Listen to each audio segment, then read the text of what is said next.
Hi, I'm Andrea Petersen, and I'm the author of On Edge, A Journey Through Anxiety.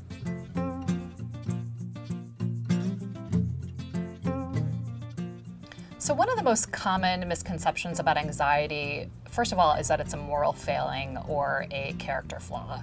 And that was actually a big part of the reason why I wanted to write this book, is to combat that idea that's out there, that stigma that's out there.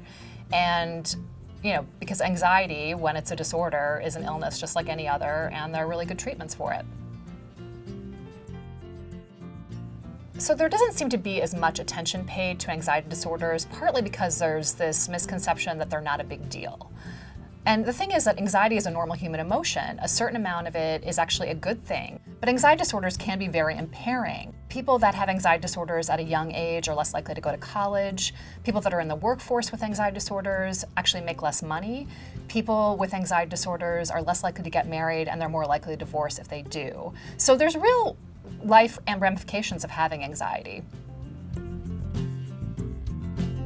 People often ask me if this is a particularly anxious age, and the reality is that almost every age has really good reasons for being anxious, and several other periods of time have also tried to claim the mantle of the age of anxiety. For example, in the late 1800s, people blamed everything from the steam engine to the telegraph machine to, my favorite, the mental activity of women as some of the reasons why people were particularly anxious.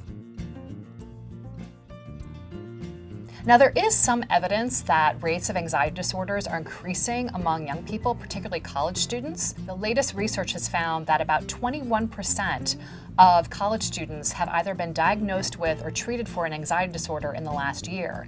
And that's up from 10% in 2008. So there's certainly something going on. And people speculate that it could be anything from economic insecurity, the rising cost of college, students are taking on much more debt than they used to in the past, to worries about climate change and things like that. Stigma is eroding, and that's actually a good thing, particularly on college campuses. You also have young celebrities who are much more willing to talk about their mental health issues, sharing details of their issues on social media, and that openness could make it easier for some people to ask for help.